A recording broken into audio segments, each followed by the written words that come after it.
What's up? I asked you guys, let me know what you want me to react to. And if we look over here, Churchill Studio says, hey, I read your comments and I think you're really interested in knowing more about India. And I would highly recommend you watch a video titled The Unseen Truth About the World of India. Unfortunately, the video is no longer available due to some reasons, but you can watch it for the other reaction from like other reaction channels. And Max Moore is somebody who I'm actually subscribed to, and if he has a video on this, I would actually like to hear his opinion. So this is kind of like an easy layup. When I'm back in the Oval Office, no one will lay a finger. Make America healthy again. Let's make America great again. Let's make America smart again. Let's make America wealthy again. The largest country. Excuse me. India, one of the largest countries in the world, with a highly skilled population that the West just can't hire fast enough, with a history of toppling empires, and now it has an economy many think will topple one more. So once more, I released a video not too long ago. Can I invest in the Indian stock market? I'm down to make some money. Y'all got a dope culture. I'm here for it. China. It's said that India's economy won't just equal China's, it'll blow past them, taking China's spot in the global hierarchy. But is this actually true?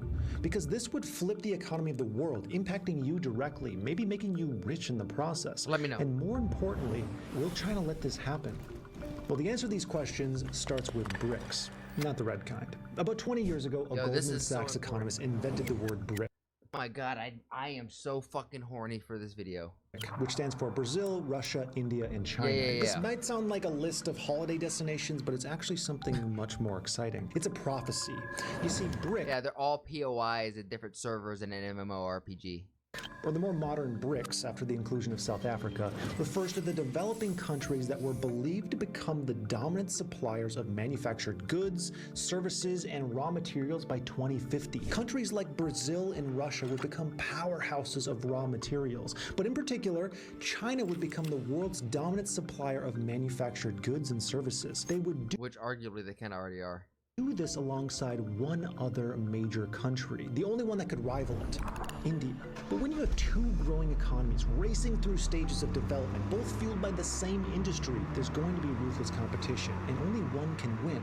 Could it be India? It actually might. Let's go back in time for a second. This is insanely important for understanding the future. But first, let me tell you about my membership group, Fanova. It's like OnlyFans, but instead of incels, it's investors. There you get access to additional videos. Are you sure it's not incel investors? Not that kind of video. Investment research, trade signals like this, and live coaching every single day. Sign up below and get 7 days free. India, to put it lightly, has a crazy history. One of the oldest inhabited regions on Earth, going back to tribes that are over 250,000 years old. The ancient civilization spent centuries divided between states and kingdoms. This lasted until around 600 BC when it became engulfed by the Persian Empire. At the time, this was one of the most dominant empires in the world. And this is the empire that defeated Sparta, is it not? Like, ultimately, Spartans are known as great warriors, but when it comes to it, who defeated the Spartans? The Persians. Some real shit. And they did it with style, with bling, with a dude wearing a gold chain from his nip to his ass crack. Like, that's impressive. Not his nip, his nose. Well, I think it even connected to his nip. It was some freaky shit. Greeks knew they were no joke, so India stayed under Persian rule for quite a while, and that is until a 25-year-old came walking along and he wanted to change everything. Alexander the Great cut a path through the Persian Empire, making his way to India, where he tried to make it part of his empire, but it wasn't as easy as he thought. Alexander's men were sick of conquering the entire world, and the Indian armies he fought had a secret weapon nobody was ready for. Big elephants. So he's like, I'm not dealing with those elephants, packed up, left for home, and left India to become part of the Mauryan Empire, which lasted until 1498. That's when this Portuguese guy showed up. He's kind of a big deal because he initiated trade between India and Europe. But most importantly, the British Empire got involved. They dominated India's trade and economy for years, profiting off of the back of its enormous resources and manpower. Well, they sat back and played cricket. Now, India's story could end here, but if you know your history, then you know what happens next. Gandhi happened. Gandhi helped to non-violently slap the British Empire out of India, and the country finally gained its independence in 1947. I knew who Gandhi is. My reaction to that was like, oh shit. The timeline of it, I didn't realize like the before, after, all the like Wow, that's cool. From empires and conquerors, free from kings, free to run itself and seize its destiny, a free, democratic country. And with this fertile ground for economic growth, the story ends. Okay, not exactly. You see, just as India has a crazy history, it's also a bit of a crazy place. It's a melting pot of religions. It's home to over 1.3 billion people, bursting the country at its seams with population. The only country that compares is, you guessed it, China. But India will take that crown pretty soon as well. But all these factors, population, diverse religion, and a relatively young democracy, come with problems that still need to be solved. For example, the country is rampant with widespread inequality. The IMF actually reported that a quarter of the population lives on less than $3.2 a day. Oh, I binge hours on Twitch without a single ad. Meat pie. The ad. That's when I watched the Why is India Great video, that was one of the things that I wondered that wasn't addressed in that video, was like, what are the current day politics? And like, if you have so many people there, what is there a middle class? And if so, how big is that middle class? It is like the rich really rich and the poor really poor. Like, how extreme is it? Violent religious tensions explode all over the country, and it has growing rivalries with its bordering nations, one of which, you guessed it again, China. So while India has escaped its history and seems poised to explode in growth, is it actually safe to invest? Or are there too many problems holding it back from turning it into the true China slayer? Every investment has its risks, and when investing in a country, there are a lot of factors to consider. A stable government, a population that isn't rioting, and avoiding open warfare. I don't know how stable the government is, so I don't want to speak. Please, I am speaking on ignorance on this, so fill me in on what the government is like. But if it's a young government and this is going to be the new government that is kind of the stable one, it's going to take a little time to iron out the kinks and deploy some policies that address that. There are always pretty good things to take a look at. This is why Iran and Russia and Kanye are being avoided like the plague right now. They operate in a way that's perceived as untrustworthy for investment, and that's just kind of bad for growth. For a country to reach its potential, it needs to be a place that companies can just do business freely in, which really comes down to two factors: politics and economics. Yep. Yeah, boy. When it comes to politics, you really want your country to have a clean bill of health. But when it comes to India, you run into a few problems. Until 1991, India had what's called a command economy, which is just kind of a nice way of saying the government controlled everything. All investment, all means of production. It was far from ideal. However, in 1991, India started a process of liberalization. This meant having more private enterprises, innovating and competing in the market. And that's when things really took off. And this is great, but many think it could be better. If it were better, it would attract even more investment dollars, they say. But what exactly is wrong with India's politics today? We'll take the current Prime Minister Modi. In 2016, he decided overnight to just cancel their highest paper value currencies. These 500 and 1,000 rupee bills were simply taken out of circulation. Poof. Gone. What? The idea was to fight black markets and counterfeits. And it's important to note that if an average citizen legally held this What? currency, they were able to go to the bank and swap them out. The value wasn't totally gone, but the trust issue still harmed the economy and cut growth for a while, and there's more. India has big corruption problems, and the government is blamed for it. It's so bad that according to The Economist, the democratic status of the country is actually decreasing. Not ideal if your country is trying to beat big bad China. Never Now, mind. let's see the other factor, the economy. Economically, India is like Ronaldo at the beginning of his career. In fact, we got bad news for King Charles, because India just replaced Great Britain as the 5th largest economy in the world. India's GDP grew by 40% in the past 7 years. They're simply titans when it comes to pharmaceutical, chemical, and electrical manufacturing. Tech giants are flooding to India. Even Apple is shifting its production of iPhones from China to India, a clear sign that the country is growing and Okay, so maybe not. So maybe Apple knows something that we don't. desirable. So despite some political tensions and a lot of corruption work that needs cleaning up, India seems to be a pretty solid investment. And real quick, I want to touch on the pros and cons for a second, because you might hear me say solid investment. How could you say that when there's obvious issues? And here's the thing, when there's zero risk, then investment returns are priced down to essentially zero. Everyone wants zero risk. Any investment with the potential for a high return is going to have risk. The key is finding areas where the returns outweigh the risks. And this brings us to the crux of this video. India's growing, but is it growing enough to overthrow China?